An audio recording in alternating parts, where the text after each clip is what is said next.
Hello and welcome to easy apply. Friends, engineering करने वाले student के लिए एक बहुत ही अच्छी खबर है। यूपीएससी एस्पिरेंट्स के लिए भी बहुत ही अच्छी खबर है कि जो स्टूडेंट इंजीनियरिंग के साथ साथ यूपीएससी एस्पिरेंट है, जो यूपीएससी की तैयारी कर रहे हैं, उनके लिए भाई यूपीएससी की जो जॉब है, यूपीएससी का एप्लीकेशन फॉर्म है वो आ चुका है। तो ये एप्लीकेशन फॉर्म 22 से स्टार्ट हो चुका है, 22 सितंबर से, एंड 12 अक्टूबर तक इसका एप्लीकेशन फॉर्म फिलअप होना है। तो जो स्टूडेंट यूपीएससी की तैयारी कर रहे हैं तो उनके लिए बहुत ही अच्छी खबर, वो अप्लाई कर दें जितनी जल्दी हो सके। और अच्छी अपॉर्चुनिटी है, इससे पहले कि सर्वर बिजी ना हो तब उससे पहले आप अप्लाई कर दें। तो इन इसमें सिंपल से स्टेप्स हैं रजिस्ट्रेशन के। तो ये पहला पार्ट है रजिस्ट्रेशन का, इससे हम पहला पार्ट रजिस्ट्रेशन करेंगे। उससे पहले मैं आपको नोटिफिकेशन के बारे में बता देता हूँ। तो ये रहा notification, UPSC means union public service commission. तो जो तैयारी करते हैं वो तो इसके बारे में जानते ही हैं, और उनसे अच्छा कौन जानेगा जो सही मायने में एस्पिरेंट है यूपीएससी के। तो ये यूपीएससी का एप्लीकेशन फॉर्म का नोटिफिकेशन है। तो यही इस नोटिफिकेशन के बारे में बात करेंगे। उससे उससे पहले हम उसके बाद आपको बताएंगे कि रजिस्ट्रेशन का जो प्रोसेस है वो कैसे। तो ये जो है इम्पोर्टेंट अपडेट है। Candidate to ensure their eligibility for the examination issue a e-admission certificate to the candidate will not be implied that his or her candidature has been finally cleared by the commission। आपको apply करने के लिए क्या करना है कि आपको simply application form में जाना है। आपको चाहिए क्या? फोटो आईडी कार्ड चाहिए, Aadhaar card, voter ID card, PAN card, passport, driving, कुछ भी हो सकता है जो फोटो आईडी कार्ड होते हैं। एंड इसके आपको ये आईडी कार्ड एग्जामिनेशन जो डेट टाइम होगा, जब एग्जाम होगा, आपको लेके जाने हैं। एप्लीकेशन का जो डेट है, स्टार्टिंग डेट, वो 22 सितंबर से है एंड 12 अक्टूबर तक चलने वाला, 6 बजे तक, शाम के 6 बजे तक इसका अपडेट ये चलता रहेगा। तो आप 22 से लेकर के 12 अक्टूबर के बीच में आप अप्लाई कर सकते हैं। तो ये चीजें, the eligible candidate shall be issue an admission certificate 3 week before the examination. मतलब कि ये कॉल लेटर की बात हो रही। कॉल लेटर आपको जनरेट कर दिया जाएगा, मतलब जो आपको एग्जामिनेशन हॉल में लेके जाना है। And candidate should note that there will be penalty, यानी निगेटिव मार्किंग होनी है। और रॉन्ग आंसर के लिए आपके क्वेश्चन से मार्क्स काटे जाएंगे। तो इस पे आपको ध्यान देना है क्वेश्चन अटेम्प्ट करते टाइम। एंड कुछ चीजें हैं जैसे electronic devices, mobile phones not permitted. आपको मोबाइल फोन्स नहीं अलाउड होते हैं, हर एग्जाम में नहीं होते हैं, वैसे ही इसमें भी नहीं होते। तो आप स्विच ऑफ के मोड में भी नहीं रख सकते, आप रख ही नहीं सकते बिल्कुल। तो यही सारी चीजें मेंशन कर रखा है इसमें। एंड कैटेगरी वाइज डिवाइड कर रखा है। जैसे कैटेगरी फर्स्ट में सिविल इंजीनियरिंग, कैटेगरी सेकंड में मैकेनिकल इंजीनियरिंग, कैटेगरी थर्ड में electrical, then electronics and telecommunication engineering. और वैकेंसी की बात करें तो टोटल जो है वो 247 है, including 8 vacancy for the person with benchmark disability, 6 vacancy for locomotor disability including leprosy cured and acid attacks, ये सब के लिए। And 2 vacancy hard of hearing के लिए। तो इनकी कैटेगरी होती है, उनमें ये रिजर्व्ड है 8 वैकेंसीज। एंड फर्स्ट कैटेगरी की बात करें सिविल इंजीनियरिंग की, सिविल इंजीनियरिंग में सेंट्रल इंजीनियरिंग सर्विसेज हैं, सारी चीजें हैं। मैं इन सारी चीजों पे ना फोकस करके आपको एग्जाम वो एप्लीकेशन प्रोसेस में बताऊंगा। तो ये सारी चीजें आपको पता है। तो ये एग्जामिनेशन की सिटीज है, कहाँ कहाँ एग्जाम होने हैं। तो ये आप देख सकते हैं, लगभग सारे शहरों में, मतलब जो बड़े शहर हैं उनमें ये टेस्ट ऑर्गेनाइज कराया जाएगा। तो आपके नजदीकी शहर में ही होगा, या फिर हो सकता है आपके ही शहर में हो, तो बहुत अच्छी बात है। तो एलिजिबिलिटी तो नेशनैलिटी होनी चाहिए। A candidate must be either citizen of India और नेपाल और सब्जेक्ट ऑफ भूटान। तो ये चीजें हैं। तो ये चीज़ों का आपका ध्यान ध्यान रखना है। एंड सारी चीज़ें। और मैं बताता हूँ आपको एप्लीकेशन प्रोसेस के बारे में। तो एप्लीकेशन का क्या है कि आपको फर्स्ट पार्ट का रजिस्ट्रेशन पहले करना है। तो आप इस पे क्लिक करेंगे तो ये आएगा, ये चीज़। तो इसमें भी सारी चीज़ें मेंशन कर रखी हुई है, सारे डिटेल्स दे रखे हैं। लाइक कैंडिडेट में please note that charge are not allowed in the online application once it is change are not allowed. It means अगर आपने कोई गलती कर दी फॉर्म भरते टाइम, अगर सबमिट कर दिया तो सबमिट करने के बाद कोई चेंज नहीं कर सकते। तो केयरफुली आपको फॉर्म भरने हैं, क्योंकि बाद में आप चेंज नहीं कर सकते।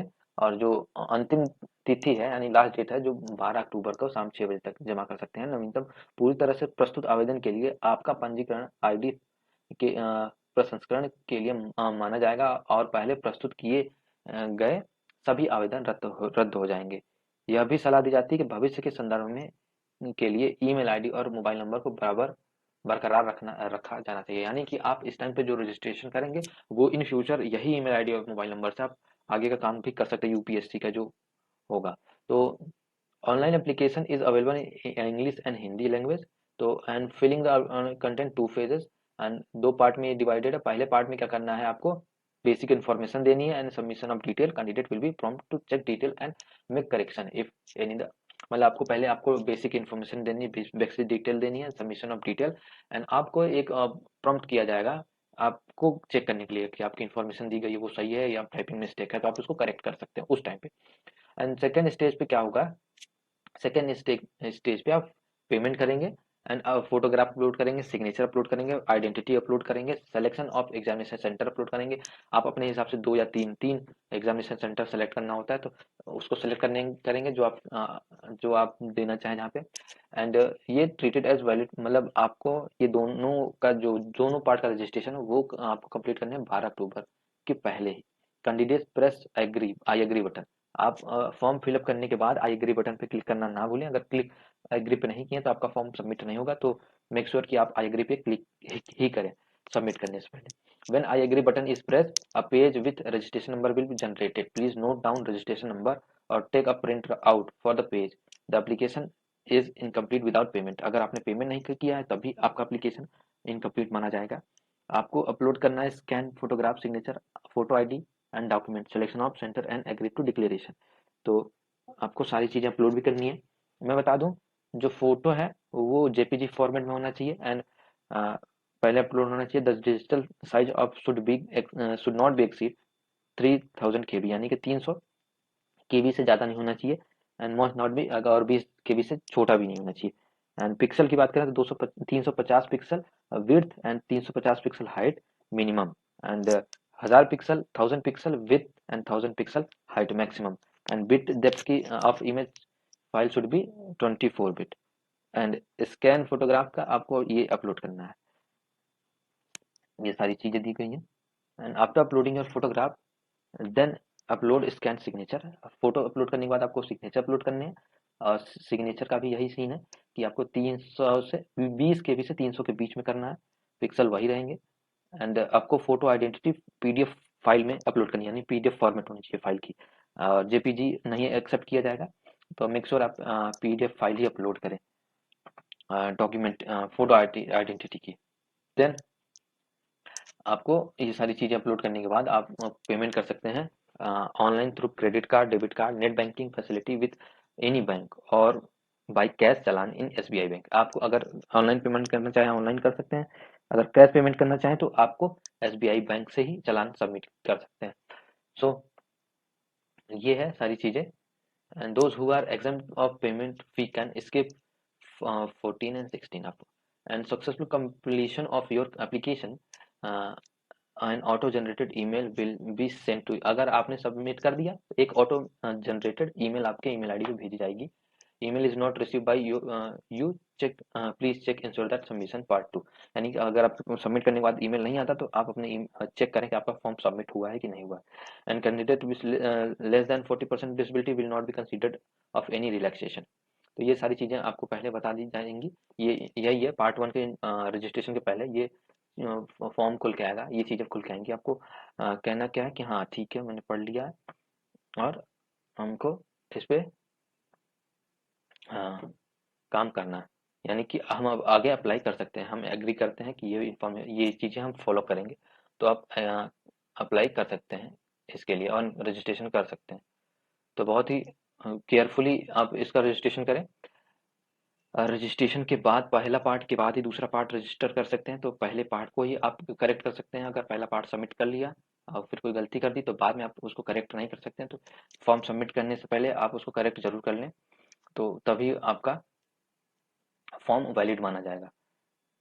तो अभी हम क्लिक करते हैं पहले पार्ट के लिए रजिस्ट्रेशन के लिए। यही पेज है यहाँ पे आपको यस पे क्लिक करना है एंड देन फॉर्म खुल के आएगा। आपको एंटर करना नाम, gender, date of birth, father's name, mother's name and nationality and marital status बताने, कम्युनिटी है बतानी है आपको, कम्युनिटी ओबीसी एससी एसटी जो भी आपकी, फीस अलाउंस ये आपको सेलेक्ट करने के तुरंत बाद ही बता देगा। मान लीजिए हम जनरल सेलेक्ट करते हैं एंड ये आप माइनॉरिटी है या नहीं, तो ये आपको सारी चीज़ें ये सिलेक्ट करके देता है। एड्रेस बताना है आपको एंड एजुकेशनल क्वालिफिकेशन बतानी है आपको, ऑलरेडी पास्ड है या फिर अपियरिंग में है। तो दोनों कैंडिडेट अप्लाई कर सकते हैं, जो पास हो चुके हैं, जो अपियरिंग में वो भी। तो आपको आपको सिंपल ये इसमें नॉर्मल डिटेल देनी है, बेसिक डिटेल।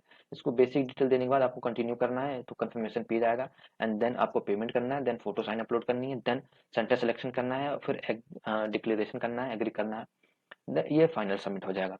तो यही है आपका यूपीएससी का फॉर्म। तो मैं अभी के लिए इतना ही। अगर आप इस चैनल पे नए हैं तो सब्सक्राइब कर रहे हैं। इजी अप्लाई दिन अपडेट लेके आता हूँ, चाहे वो सरकारी नौकरी की हो, चाहे वो आईटी फील्ड की हो, चाहे वो गवर्नमेंट की हो या फिर इंडस्ट्रियल जॉब हो। तो हर तरीके के जॉब आपके पास अपडेटेड होंगी और इंटरव्यू एक्सपीरियंस और असेसमेंट भी मैं अपलोड करता रहता हूँ। तो इस चैनल को सब्सक्राइब कर लें हर रोज अपडेटेड रहने के लिए। And thanks for watching this video. Thank you.